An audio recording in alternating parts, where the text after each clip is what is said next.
So let's get started.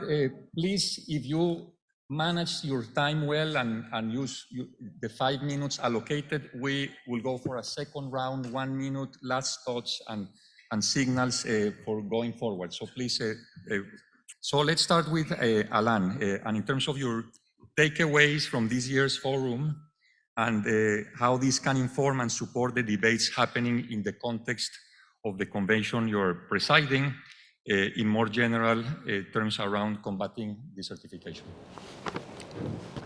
Merci. Je vais parler en français. Je pense qu'il y a la traduction, n'est-ce pas? Certainement. Très bien. Alors, je voudrais d'abord vous remercier pour m'avoir invité ici et participer à ce forum qui était très enrichissant et très revigorant. Vous savez que la lutte contre la désertification, la dégradation des sols et la sécheresse est la principale activité de la COP15 désertification. Et il est important de pouvoir identifier cette COP parce que je me suis aperçu qu'on ne la connaît pas très bien. Il y a la COP climat dont on parle tous les jours, la COP biodiversité, et enfin, la troisième qui est la COP désertification, qui, à mon avis, est une COP aussi importante que les autres et gagnerait à être mieux connue pour voir quel est son rôle au niveau des changements climatiques et qu'est-ce qu'elle peut apporter dans ce qui est important pour vous ici, la FAO, c'est l'alimentation et la crise alimentaire. Alors, j'ai été heureux de voir le lien qui a été fait au cours des discussions que nous avons eues ici entre la désertification et la sécurité alimentaire. Il est important de comprendre que la sécurité alimentaire n'est pas seulement une question de supply and demand, d'offres et de demande, donc de disponibilité de l'offre, mais aussi un problème de production de cette offre. C'est-à-dire que quand on parle d'insécurité alimentaire, il faut obligatoirement parler de production alimentaire.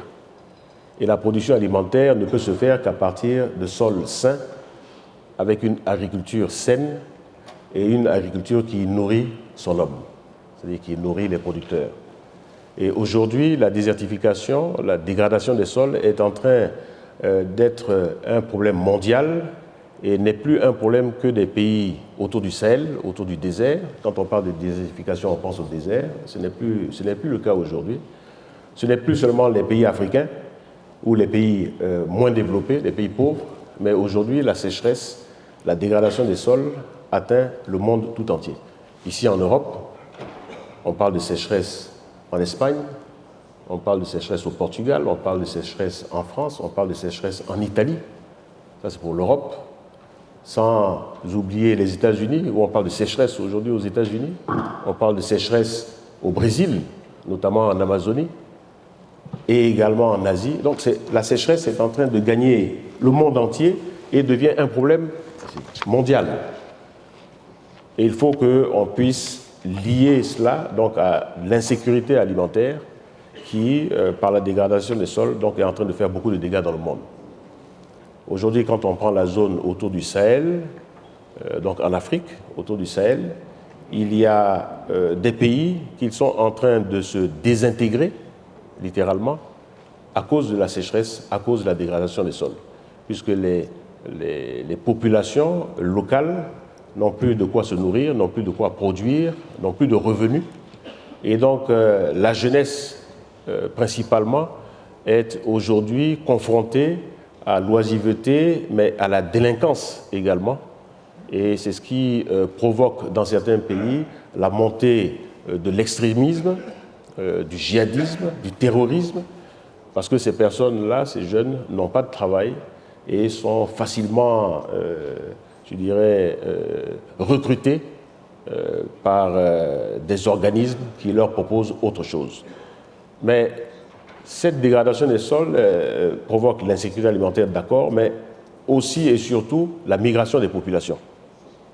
L'on se plaint aujourd'hui des migrations des populations vers l'Europe. des personnes qui risquent leur vie à traverser la mer pour retrouver un meilleur devenir en Europe. Mais pourquoi? C'est parce qu'ils sont obligés de quitter leur pays, ils sont obligés de quitter leur sol parce qu'ils n'ont plus de quoi se nourrir sur leur sol. Il faut donc que la désertification, la dégradation des sols soit un problème qui soit élevé au même titre que le climat, que les changements climatiques.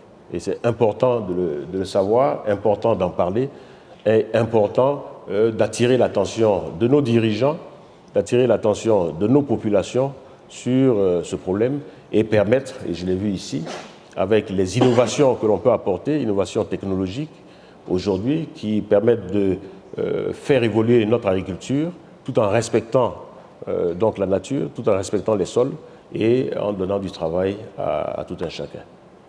Je pourrais continuer, mais je préfère donner la parole à d'autres. Merci.